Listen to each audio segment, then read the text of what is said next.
Nice. Nice. Nice. Let's go, baby. Nice. God. Yes. Oh my God. Thank God.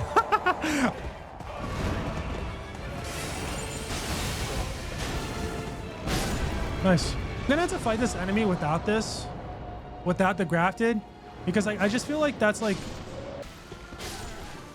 oof. Bro, I was doing like no damage. Hey, so I moved. I don't know if you guys can tell or not, but I ended up moving. This is gonna be a little switch from the room that I was currently in, because we are actually looking for land, so that way we can buy a house with my wife, kids, everything else like that. So just that's why things may look a little bit different. But before that, I want to start, you know, we'll do that in a different video. I say that all the time, probably won't, to be honest. But real quick, I want to go over how to actually properly play Night Rain. The reason why I want to do this video is because of the prior video that I uploaded, not the one where beat Libra, but the one prior to that. I'll pop it up in the screen. There's gonna be a bunch of things popping up in the screen just so I can show you guys like examples and stuff like that, so it's not just my face, and hopefully there's not much of an echo.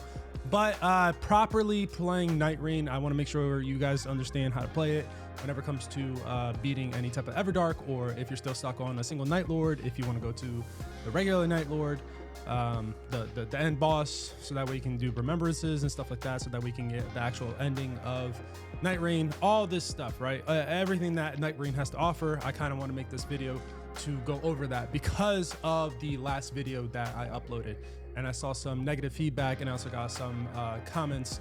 And honestly, this in general kind of is like almost like a disingenuous title, because there's no real proper way to play Night Rain. But I want to make a video to discuss how you could maybe help you and your teammates play Night Rain in a better way, to where you beat all the bosses, and whenever there's an Everdark, you're not spending tons and tons of time on it to a point where it's like this is aggravating and all this other bullshit, you know what I mean? So bear with me with the title, bear with me with that long over exaggerated, over not simplified, just too much. Sorry, ADHD. We're gonna go into how to actually play Night Rain again because of that video, and I want to also probably a little bit double down on that video, especially how I was acting in that video. And I'll go over that, discuss all the comments and stuff like that, because there was a lot of comments. There was a lot of comments telling me that I was wrong. But before even choosing the Night Lord and everything else like that, you want to do is you want to figure out your relics. You want to figure out your relics that you're going to use. Is it going to be for power? Is it going to be for affinities? Is it going to be figure out for skills and ornaments and anything that you need to do, right?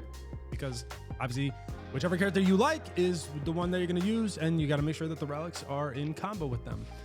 Second, after that, is figure out, do those relics make sense to the specific Night Lord that you're going to get?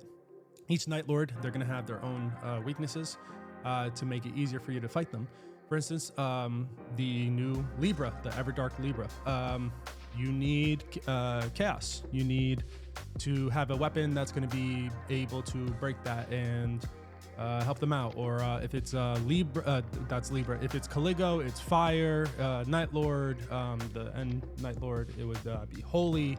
Fulgar is lightning. So figure out which affinity is going to attack the Night Lords as much as possible, to where it's going to be easier for you guys. After you figure out your relics, after you figure out the affinities, that's going to be worse for the bosses. Then you want to figure out, are you going to do solos, duos, trios? Figure out what you're going to do with that. Hopefully, if you're playing random, you guys can get some type of formation going on. Again, goes back to that prior video that I was talking about when I was playing trios. When you start the game, take a look at the map. Open up that map, figure it out, right? So figure out your relics, figure out, do those relics work for the Night Lord? Figure out who you're going to use with your, if you're going to play solos, duos, or trios. Figure out who you're going to use, figure out what they're going to use, and you know, match the character based on that. If you have a specific set character, then just stick to that specific set character, okay? Whatever you're comfortable with. Once you get in, and this is number 4, once you get in, take a look at the map overview. Where are you guys spawning in from? Are you guys spawning in top left, bottom left, top right, bottom right? You got to figure out where you guys are spawning into. Take a look at where the churches are. Take a look at where the main bosses are. Each boss, right, when it comes to these maps and stuff like that, because even with the shifting earths and all this other stuff, when it comes to changing the map how it is, you can pretty much get a web page or, sorry, I'm looking at my other monitor here. So like say you have another monitor or even on your phone, where the main top tier bosses are, to where, I just said tier twice, to where you can get better loot, okay?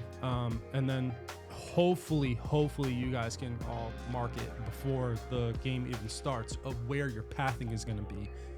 Number 4 is honestly, I want to say my most important, because there's builds where you do, people beat the Night Lords with trash relics, trash characters, and sometimes no relics. But understanding your map and figuring out the geography of your map, where you guys are going to go, where you guys are going to map everything, 1, 2, 3, 4, you know, get an idea of how you're going to circulate the map and where circle is going. That's honestly, I want to say, probably the most important thing. To go back to that other video, again, doubling down in that video, here's the thing. When you're playing solos, you map the location just to get an idea for a radar, okay? That's basically what you're gonna do. When you're playing duos, hopefully somebody marks, another person marks, if you figure out which one you guys want to do, right? Because there's no chat, there's no text, there's no nothing, right? So in Night Rain, it's pretty much just you annoy the hell out of people with marks and figure something out, and hopefully people will follow. When it comes to anything like this and trying to figure out where you're gonna go for map rotation, either be annoying as hell to, hey, like let people know that you're gonna go there first, and then this is the smarter way to do it, because whenever I was playing Night Rain in the beginning, I have older videos to testify this. Whoever marked first, we always followed that person. We are always gonna be like, hey, we're gonna go here, he's going there, because there's gotta be some reason he's going there. Hopefully he knows more what to do, and then you kind of just go from there. It's all guessing game. Either mark first and notify your teammates like, hey, this is where we're going and this is where we should be going, and hopefully they follow. But if they don't, they don't. Obviously people are going to split off and do everything else like that. Back to that other video, when you mark first and there's no notification that they're following you, you're just going to assume in your head, because you're playing in the game, because you're racing through time, trying to get these items, trying to get these loot, and hopefully beat the end boss. If no one else is following, or no one's making another marker to testify or contest where you guys should be going, that's when you have an issue when it comes to trios, when it comes to duos and stuff like that. You could be the bigger person and honestly go over there, but if you know you have a better optimization for the map, then honestly just follow your own optimization. A lot of times, this is why I play solos, because a lot of randoms sometimes are playing with their friends, and like if we're playing trios or something like that, they might not know where to go. Right, and that's completely fine. That's all up to them. That's how they want to play. That's how they want to play. That's completely their play style, and that's great. But you just might not beat the Night Lord, so you just have the end game to go for that. You might not even last day 1, day 2. So map knowledge, figuring out where you want to go for the map, figuring out who's going to be the most annoying with the map marker. Hopefully other people just join in and just click it, and then it highlights the map marker when multiple people go it. And figuring out your pathing. Make sure that when you're about to beat your pathing, you mark it again, and then again, and then again. Number 5, after map knowledge and map marking and everything else like that, you guys have to figure out what you can do to get to level 15 as fast as you can, because if you can prioritize getting over to level 15 rather than chasing flasks, it's going to be beyond amazing for you. Your health increases, everything else increases. Obviously, your normal attributes, they all increase and stuff like that, strength, all that other stuff. But it just gives you a higher opportunity to go for better kills, stronger, gives you more attack power, so that way when you get to the end boss, because especially when you're playing duos or trios, they have a tanky health bar. You want to make sure that you wipe that off as much as possible. It doesn't matter how many flasks you have. You got 10 flasks, but if you're super weak, you're still going to die to the Night Lord, unless you're just some god who can just dodge every single thing. If it was, you wouldn't be watching this video, because I'm just no-hit runner guy, then you just wouldn't be watching this video. So number 5, you need to prioritize levels over than flasks.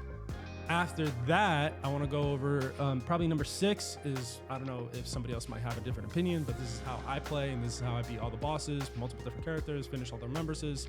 Got almost 200 hours into the game. Figure out what you want to do, if you want to upgrade your weapon or have just continue running off to either mini bosses or jails and ever jails, and figure out if you can get another better weapon. Usually I don't ever go in the mines. I won't upgrade my level unless it's in the crater, and then go but I'll go to the crater immediately and go straight to legendary. Figure out if you're going to chase the weapon or figure out if you're going to go to mines. I personally don't like to go in mines because you can go and beat these bosses, get runes, get another attack power or anything else like that, and get a new weapon that's going to be upgraded. It's either going to be purple or legendary based on the bosses that you're going to beat. Really stick it out with level 1 weapon until day 1, until the end of night 1, and then hopefully you can go to other bosses and then figure out another set weapon to day 2, and then day 3 obviously you're pretty much good for there because you're guaranteed a legendary weapon at least by the end of the end boss. Never go in there with level 1 weapon at the end boss unless you're doing a challenge run. I've done that before. It's fun, but it just takes a long time. So this is just a how-to guide for most Night Rain players if they're having difficulty. If you're able to beat them with level 1, this is not the video for you. If you're a pro player, not for you. If you're no hit, not for you. You know what I mean? 7th is optional. So when it comes to, that's the 6th, that's pretty much all you really need to do. 7th, I have a lot of fun with this, is figuring out where legendary drops might be, or which enemy has like a higher percentage of dropping legendary items. Bellbearer, the tree, I forget the tree sentinel, not tree sentinel. Well, sometimes the tree sentinel when you go to the roof of the castle. Dragons, that's always a good one when it comes to legendary drops. Loretta, another good one. Once you figure out like some of these bosses, the dragon, when they're not in crater, if you have the dragon outside of anywhere else, but not the flying dragon, the one that breathes fire and runs left and right for some reason, From Software wanted to continue doing that forever. But it would be to chase legendary weapons only because it's going to make beating the end boss even faster just because of the stats, or it's astronomical. Not only that, whenever you find a legendary item, if you guys can, go on to another web browser on your other PC or your phone or your whatever and figure out what you can do to look up those legendary items, because Night Rain has a really cool passive effect where they each legendary item has their own passive effect on top of that. So you could be offhanded with something else. For instance, Grafted Greysword raises attributes. Mariah's increases attack power. That's why those are some of the most sought after legendary items. But yeah, that would be the top 6. 7 is if you want to. 7 you don't really have to do. But yeah, I just want to go over some justifications off that last video, and then hopefully this video is going to help you guys out when it comes to figuring out how to beat Night Lords, a better way to beat Night Lords. Hopefully this was informative. If you guys have any questions, obviously leave them down below. Also, maybe I dug a little bit deeper based on the last video. Maybe I dug myself into a little bit more of a shit show, shit storm, dislike, everything else like that. Hopefully I didn't. Hopefully I was able to justify it and the reasonings why I did what I did when it comes to map marking, when it comes to teammates and stuff like that. And sometimes you guys, you may lose. You may have a terrible team, and or maybe you're the terrible teammate. Apparently I was a terrible teammate, and you guys may lose the game. So it goes to you know, everything's random, everything's randomized. There's a lot of RNG in this game, so just hopefully this helps you guys out. Hopefully this reaches the community and you guys are able to understand this and figure out the mindset of like people who won a lot or have a lot of hours in this game, and figure out why we do what we do. Always chase levels, churches, and it's like, you get another flask at the end of the day. When it comes to this, at the end of the day, the day ends.